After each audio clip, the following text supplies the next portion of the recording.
This is Story Recapped. Today, I'm going to explain an action, adventure, and sci-fi film called The Hunger Games. Spoilers ahead, watch out, and take care. After a failed uprising against the capital, Panem's district sent 2 tributes between the ages of 12 to 18 for the Hunger Games, where they fight until only one survives. In District 12, Katniss Everdeen assures her sister Prim that she won't get picked for the games. She then sings her younger sister back to sleep before heading out. Katniss crosses the district's boundary fence and retrieves her bow and arrow in the forest. She hunts a deer until her friend, Gale, interrupts her. He points out that it's reaping day, so she won't be able to sell a deer without catching the peacemaker's attention. Later, Katniss exchanges supplies she gathered from the woods for a ball of yarn. She takes an interest in a mockingjay pin amongst the vendor's things, so the vendor gives it to her. Afterward, Mrs. Everdeen helps her daughters prepare for the reaping. Katniss gives Prim the mockingjay pin as a good luck charm to comfort her. All the miners between 12 to 18 years old are then shuffled in front of the town center for the reaping. Effie Trinket happily welcomes them and plays a film about the history about the uprising and the Hunger Games. Afterward, Effie plucks out a name from the girls' bowl and announces this year's female tribute, Prim. Everyone is in shock as Prim slowly walks up to the stage. Katniss rushes forward and volunteers to replace her sister. Prim refuses to leave Katniss, so Gale takes her away. Katniss is then escorted to the stage, and the audience gives a 3-finger salute to honor and say goodbye to Katniss. Effie then draws from the young men's bowl and picks Peeta Mellark. Inside the town hall, Katniss says goodbye to her family. Prim cries, but Katniss hurriedly advises her on how to survive while she's away. Prim begs her to win and gives her back the mockingjay pin for good luck. Katniss then urges their mother to step up because Prim needs her. After a short time, peacekeepers pull them away from Katniss's arms. Suddenly, Gale steps in and encourages her to show the capital her archery skills to gain favors. Katniss and Peeta are taken to the train, where they see luxury and tables full of food for the first time in their lives. During the ride, Peeta tries to discuss their plans, but Katniss ignores him. Soon, their mentor, Haymitch, walks in and sarcastically congratulates them. Instead of giving them advice, Haymitch tells them to accept their deaths. The next day, Katniss finds that Haymitch is still unhelpful, so she stabs the table with a knife close to his hand. Haymitch isn't impressed, though he advises them to get the audience to like them to get sponsors. Sponsors will send them supplies that can save their lives. Shortly after arriving in the capital, Katniss meets her stylist, Cinna, who expresses his sympathy for her situation. Katniss smiles since Cinna isn't pretending that her situation is a good thing. For the tribute parade, Cinna explains that costumes are often inspired by what their districts are known for. For District 12, it's coal mining, but he promises to help her make an impression. That evening, the chariots carrying the tributes roll in, while Caesar and Claudius provide commentary. The tributes wave to adoring fans until everyone focuses their attention on Katniss and Peeta, dressed in black, with synthetic fire on their backs. Once the tributes gather at the center, President Snow welcomes them and wishes them good luck. After the spectacle, Effie takes them to their penthouse, where they'll stay until the games begin. Katniss is blown away by her luxurious private room, where the window offers fake sceneries. She chooses the one that looks like the woods back home, but it reminds her of her family, and shuts it off. The next day starts their training. District 2 tribute, Cato, starts a fight with another tribute, accusing him of stealing his knife, but when Katniss checks above, she finds District 11 tribute, Rue, hiding with the knife. Thresh, also from District 11, spots her and is proud of the young girl. That evening, Haymitch notes that tributes from District 1 and 2 are known as career tributes and are trained until they volunteer for the games. They're the ones who often win, though Haymitch hints that their arrogance can be their weakness. Peeta stresses that Katniss is good with a bow, since his father buys squirrels that she hunts. Katniss then shares that Peeta is strong, but he argues that this doesn't give him a chance of winning, noting how his mother said that District 12 might finally have a winner in Katniss. This dampens everyone's mood, so Peeta walks out. Katniss remembers when Peeta's mother hit him for burning bread, which he then tossed to Katniss while she was starving in the rain. The next day, Katniss sees District 1 tribute, Glimmer, shooting arrows poorly, but District 2 tribute, Clove,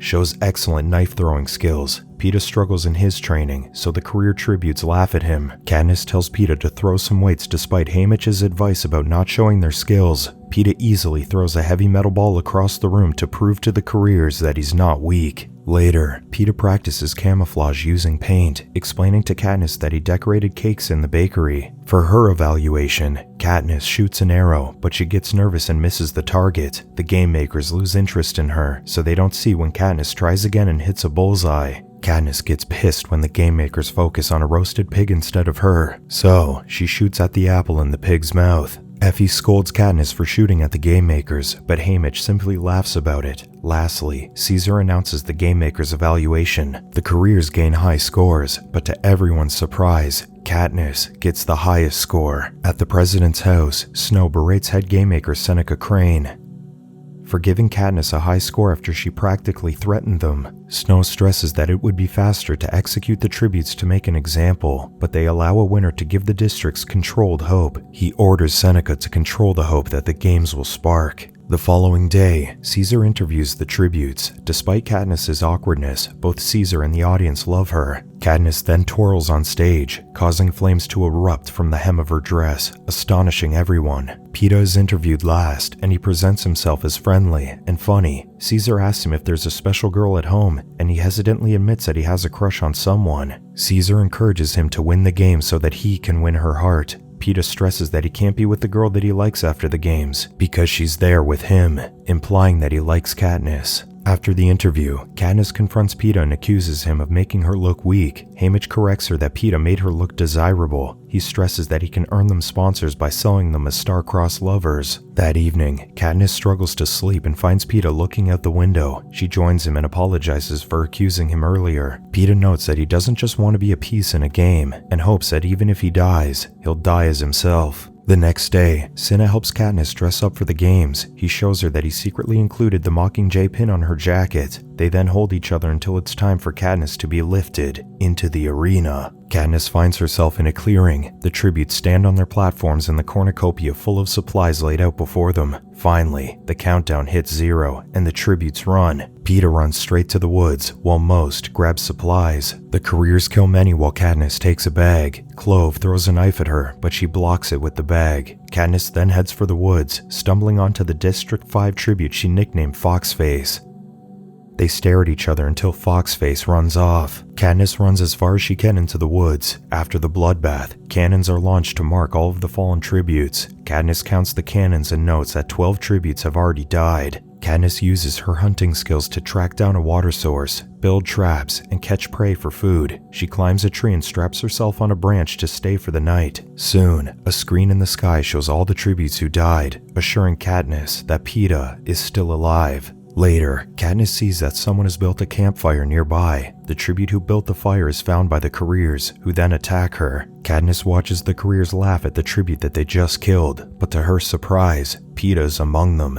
Peeta appears to be guiding them to find Katniss, though they don't notice that she's nearby. The next day, Katniss continues moving, and the game makers note that she's near the edge of the arena. To divert her back to the center, they start a forest fire. Katniss runs away from the fire and evades fiery cannons launched at her. Seneca coordinates the attacks to lead Katniss towards a river, where the careers finally locate her. The careers chase her, but Katniss makes it to a tree and climbs out of their reach. Cato attempts to climb, but he fails. Glimmer then shoots an arrow but misses. Peeta then suggests waiting for her to climb down, since she can't stay there forever. Seeing Katniss stuck and dealing with a burn wound, Haymitch negotiates with some sponsors. That evening, Katniss receives medicine for her wound, which instantly relieves the pain. In the morning, the careers comfortably sleep, and Katniss spots Rue on another tree. Rue points to a tracker-jacker wasp nest above her and hints that she can use it against the careers. Katniss carefully saws the branch it's hanging on until the nest falls directly on the careers. The group immediately runs away, but Glimmer trips and gets swarmed. While she's dying, Katniss climbs down from the tree, but struggles to escape as the wasp venom causes her to hallucinate. She finds Glimmer's body and pries the bow and arrow away from her. Soon, Katniss sees Peeta telling her to run. She stumbles through the woods until she collapses. When Katniss wakes up, she finds leaves on her arms and Rue hiding nearby. Katniss helps Rue get something to eat, and Rue recounts that she was unconscious for 2 days. Rue assures her that Peeta is still alive and shares that the careers have all the supplies near the cornucopia. The next day, Katniss instructs Rue to set up fires around the woods to lure the careers while she destroys their supplies. Rue suggests using a song that the Mockingjays around the woods will repeat to let each other know that they're okay. The two embrace before parting ways.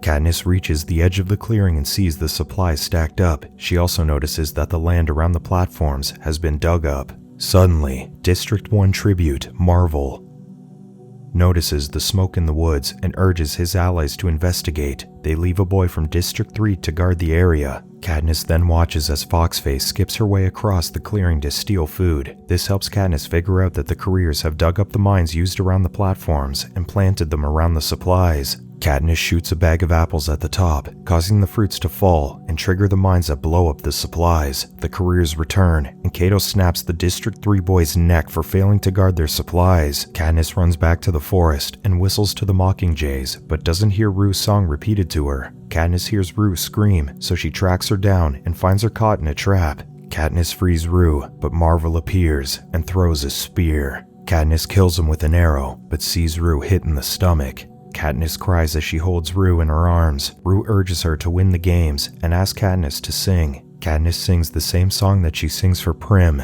as Rue slips away. Once she passes away, Katniss weeps. She then adorns Rue's body with flowers and gives her the three-finger salute, which the people from District 11 copy. Angered by the young girl's death, many people from District 11 start a riot. Because of this, Seneca considers killing Katniss, but Haymitch persuades him not to turn Katniss into a martyr. Haymitch instead advises him to give people something else to root for. Soon, Claudius announces that two tributes could win the games if they're both from the same district. Hearing this, Katniss searches for Peeta and finds him camouflaged at the riverbank. She helps him inside a cave, but Cato wounded Peeta so he can't move much. Katniss promises to get him medicine, but Peeta points out that he doesn't have sponsors. Getting an idea, Katniss kisses him on the cheek. Not long after, Katniss finds a package with a note from Haymitch telling her that the kiss wasn't enough. The package is a soup for Peeta, so she helps feed him. Peeta remembers when he tossed the bread for her and regrets that he didn't just give her all the bread that he had. He recounts the day that Katniss volunteered to sing at a school assembly when they were young. He has watched her since that day, hinting that his affection for her is real. In the morning, Claudius announces that there will be a feast at the cornucopia, where there will be items that each tribute needs. Katniss figures that Peeta's medicine will be there, so she prepares.